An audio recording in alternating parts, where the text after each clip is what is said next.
We are in week 2 of a message teaching moment that is called Follow Me. And it's not called Follow Me, because if it is, then you guys have a lot of facial hair. A little less. It's the coconut oil. It kind of reduces the. It hasn't been touched. Don't worry. It's untainted.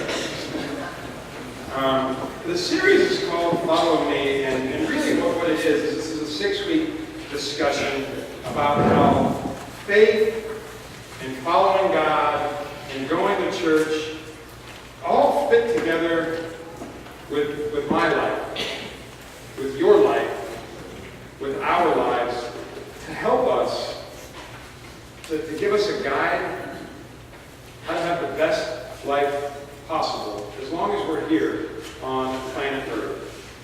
This is a Christian church, and therefore we hereby proclaim and encourage the Christian faith among everything that's out there. That everyone's hardwired to worship something. Everyone does worship something, but I would encourage you this morning to think along the lines of this. Our Christian faith is absolutely unique among all of the other world religions. And yes, are there similarities across the board?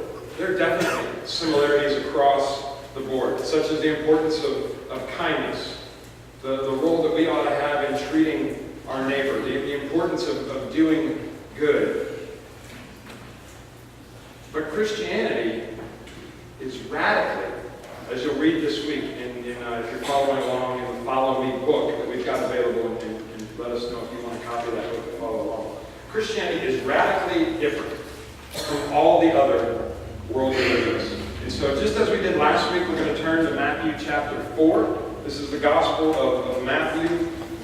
Jesus is just getting his earthly start in doing his ministry, and he's looking to build his team. So he's going and he's calling his disciples.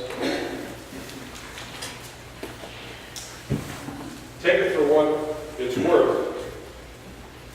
But the first people that Jesus said, "Hey, come follow me," were fishermen. So if there's any other community that ought to get what being a fisherman and following Jesus is about, we ought to have a good idea, right? This is Matthew chapter 4, beginning in verse 18. One day, Jesus was walking along the shore of the Sea of Galilee, and he saw 2 brothers, Simon, also called Peter, and Andrew, throwing a net into the water. Pause for a second, because this is just cool fisherman stuff.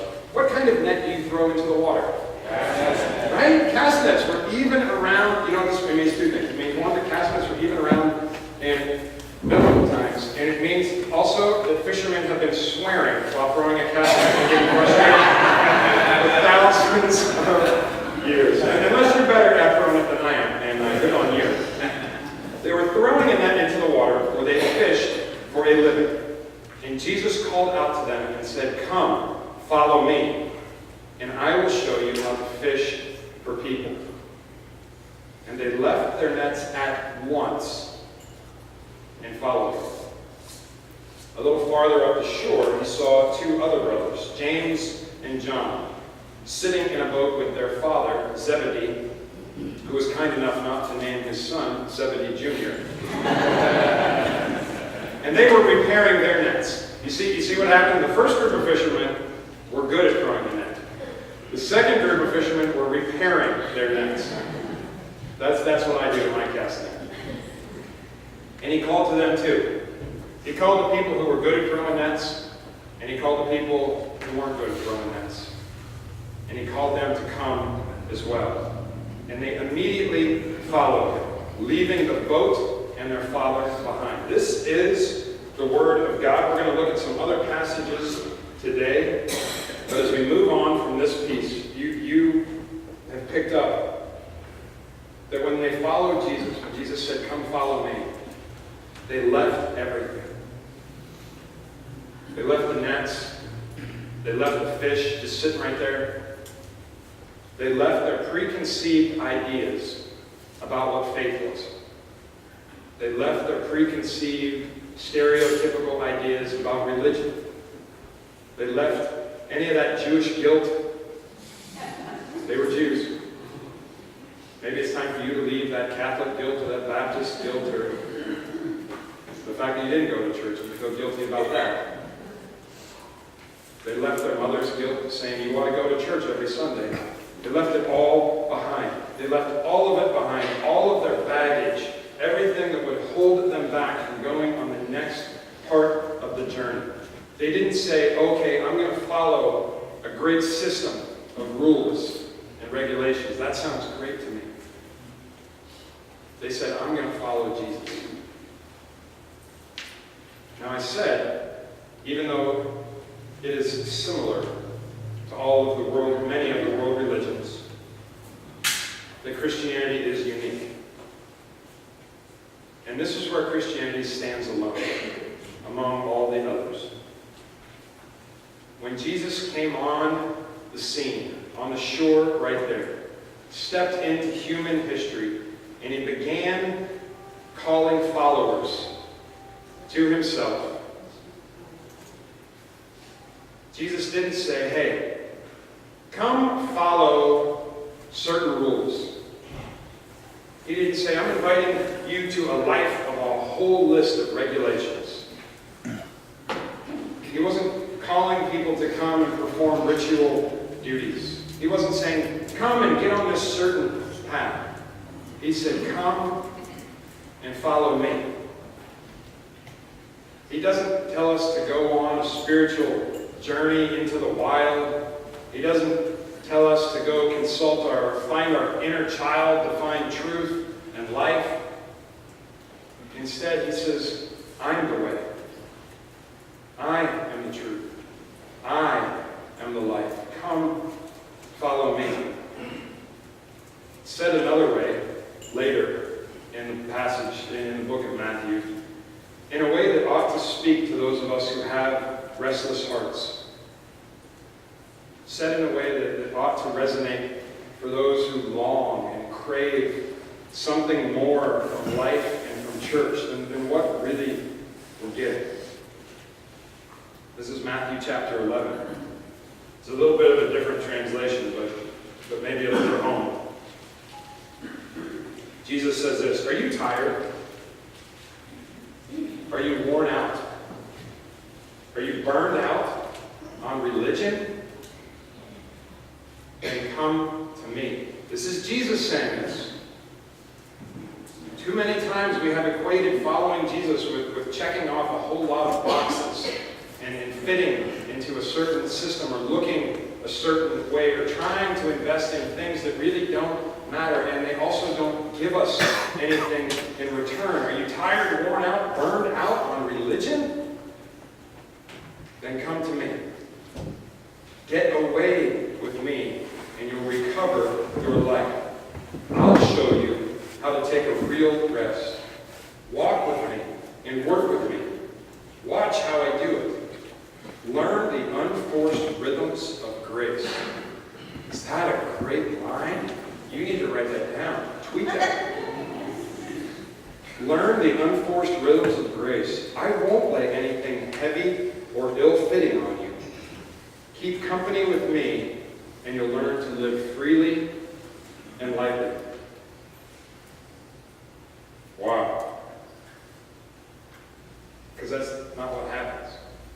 We do get burned out on life, on religion. And we get burned out when we try to make the rules, the traditions, the doctrines, even the beliefs more important than the object of our belief. What saves you is not how much belief you have. What saves you is the object that you believe in. It is God himself. Even membership in a church can burn you out. Even service to a church can make us burn out if that is first where we're trying to find our value or our life or our purpose. life and value and purpose come only from God and from the love of God. Anything that we move up the ladder until it becomes as important as God and God's love is just not going to satisfy. It's going to burn us out. A relationship with God is never going to burn you out. A relationship with God is going to fill you up. A relationship with God fills us, it heals us. And you can come to Him today with the knowledge, the truth, that He welcomes you, that He accepts you right where you are today. The most quoted verse in all of the Bible, especially the New Testament, followed by the most underpreached verse in the Bible. You know the first one. For God loved the world so much that He gave His one and only Son, so that everyone who believes in Him will not perish, but have eternal life. The next verse, just as important, folks, because God sent His Son into the world not to judge the world, but to save the world through Him. Some of us have been missing the point of that John 3:16 for a long time. God did not send His Son into the world to judge you or anyone else. God sent His Son into the world to save you, to save me. There's a story, and if you're reading along in the Follow Me book, you will either have read this or you will read it. But for the rest of you, it's a good story. And I'm going to read right out of page 61 of the book Follow Me, David Platt. I heard a story once about an Englishman. Now, before you go boo Englishman, they brought us fish and chips. And also this story. I heard a story once about an Englishman who bought a Rolls Royce. Now, before you go boo Rolls Royce, just hang in there, folks. The Rolls Royce had been advertised as the car that would never, ever, ever break down. So this man bought the Rolls Royce at a hefty price and was driving it down the road, on the wrong side of the road, albeit, when to his surprise, it broke down.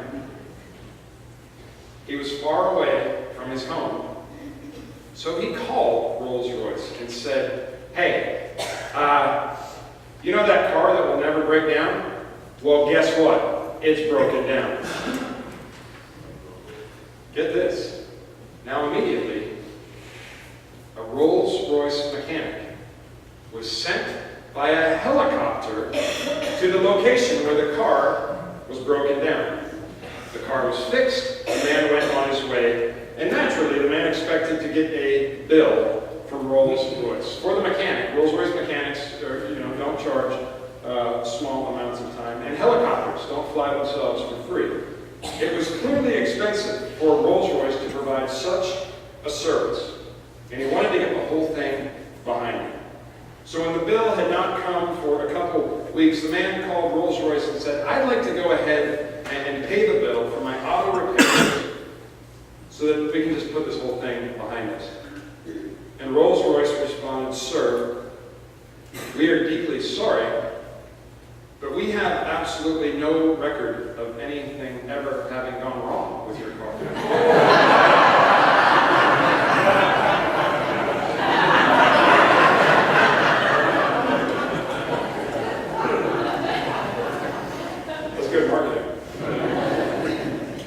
Consider the very same wonder. For all who come to Christ and receive new life and a new heart, the God of the universe looks at you and says, I have absolutely no record of anything ever having gone wrong in your life. You see, forgiveness is God's greatest gift. And I say that it is God's greatest gift because it meets our greatest needs. More than we need to be healed of of disease or cancer, we need to be cleansed from our brokenness and our sin. More than we need a growth or a tumor removed, we need to be healed and forgiven from our past. More than we need a new knee or a joint replacement, or more than we need a new hip, we need a new heart. And that is exactly the gift of God's love and forgiveness. It is a second chance at life. It's a third chance at life. Some of us have pushed the envelope, and maybe we're beyond second or third chance. And here's what I would say to you. His love has no limits. His love isn't bound by a certain number of times that you get off track.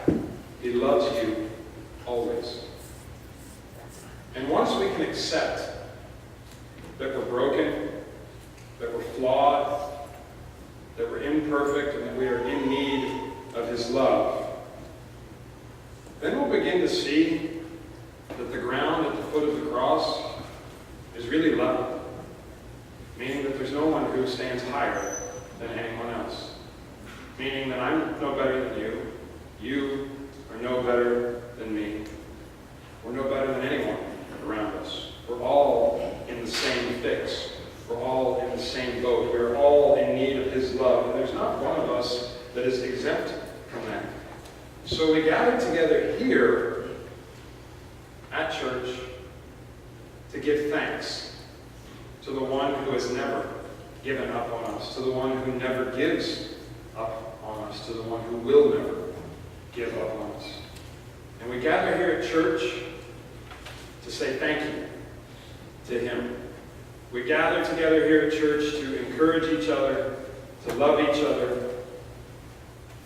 We gather here to show that sometimes that we're starting to get it a little bit, that we're starting to grasp and start to beginning understand, mostly, that He loves us, and that we show it by loving others. It's a full church today. And you really do look handsome and beautiful. But you know, I'm here a lot of Sundays, like most.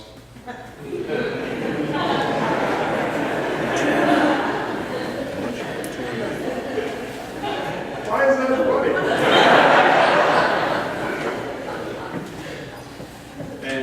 And with love, and this is where we're getting ready to go, I do not believe that the local church is optional when you are a follower of God. I don't believe that your participation is optional. I do believe it's wrong for you to say, I'm actually not really the type to go to church. I'm not really the type to invite someone to church. My faith is personal. There are some of us who do it naturally and some of us who do it every day. And there are some of us who maybe you're just going to ask one person this month. Here's why I believe this. I believe the local church is a family. And sometimes when a family gets together, it's really fulfilling and it's really fun. And sometimes when a family gets together, it's awkward, or it's boring, or it feels like a total waste of time. But I don't participate in family because I enjoy them or they give me something. I'm part of a family because I'm part of a family. A mistake that the American church has made for the past 25, 30, 40 years is believing that the church is all about the individual. It's not. Church is about the family. It's about our Father. And it's about your brothers and your sisters, your siblings. Just like you can't quit being part of a family, you can't quit church. And I believe that the local church as dysfunctional. Let me say that again so that you know where I'm coming from. I believe that the local church as dysfunctional, that means me, and it means you, and it means when we're together, we're dysfunctional. You get it? I believe the local church as dysfunctional and frustrating as it can be, it's God's preferred method of dealing with humanity, men and women alike. And while God sometimes can and sometimes does deal with individuals, it's almost always in the context of that relationship to a church family. 1 Corinthians, 2 Corinthians, Colossians, Philippians, Galatians, Ephesians were all written to local churches about church relationships. You can't read this and go, oh, this is for me. But you can read this and you can say, this is for my church family.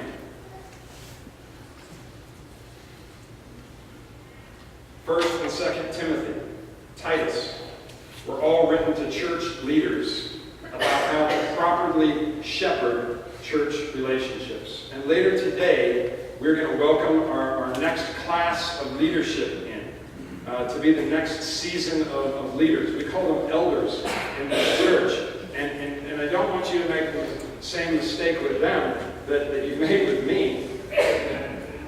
It is that we're bringing them on not because they're perfect. We're bringing them up here because they're called to serve. They're built to serve. They are fit and fitted for leadership service in this church. And they are called to serve even in their brokenness, even in their flaws. Just like you, just like me. The Apostle Paul spent his entire ministry establishing churches and then dealing with the mess that happened afterwards. The greatest missionary that ever lived, many would say. And he traveled the world and planted churches. And then you know what he did? He kept trying to put out fires. Because they were dysfunctional. They were frustrated. They didn't get it. It is impossible to understand most of the New Testament without the lens of belonging to a church family. You know, without the local church, I tend to only associate, this is just me being honest, just in case you didn't know. Without the local church, I tend to only associate with people I like. Are you any different? People who are like me. But within the context of a local church, I'm surrounded and forced to love people who maybe aren't always attractive, sometimes are unlovable, many times are unkind. Without the bond of family, I can simply sidestep the people that I don't want to be around. But within the community of the local church, we're forced to deal with each other. And I believe that that reflects the kind of community that Jesus had in mind when he built his church. I believe that's the kind of community that he died for. And so I choose to follow him, to live within the uncomfortable community of the local church.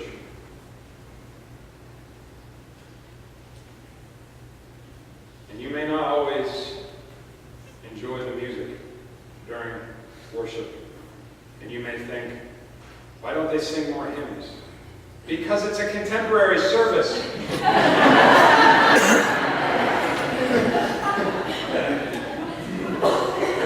And you may think, why do they do hymns at all? Because we're a family.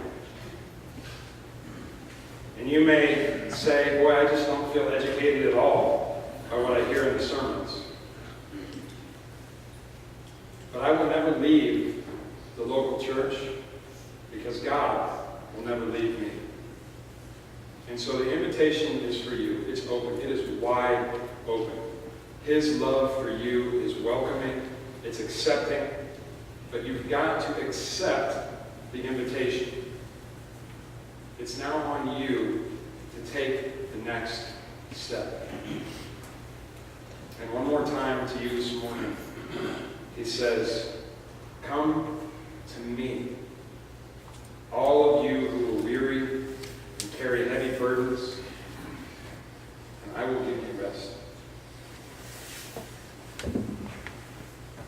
Amen.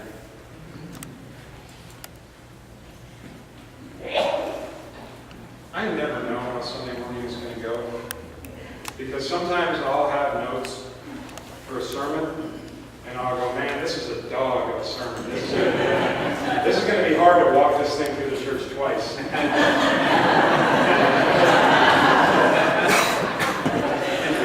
You guys are so chatty and so fun today. Can you come back next week? And inevitably, there are times where I'll preach a sermon and I go, man, that wasn't it. And someone will come up in tears and say, that's exactly what I needed to hear. And there are times where I'll preach the lights out of something, and then I'll walk into my office and I'll go, that wasn't it. That wasn't it. You know, there are times where the band, I just feel like when the band hits it, it's like heaven opens up, you know, and the music. And there are times where I'll go back and watch it on YouTube, and I'll go, am I really that loud? And I'm always excited regardless of what happens. I'm always excited. I look forward to Sunday morning. I get butterflies. I get nervous.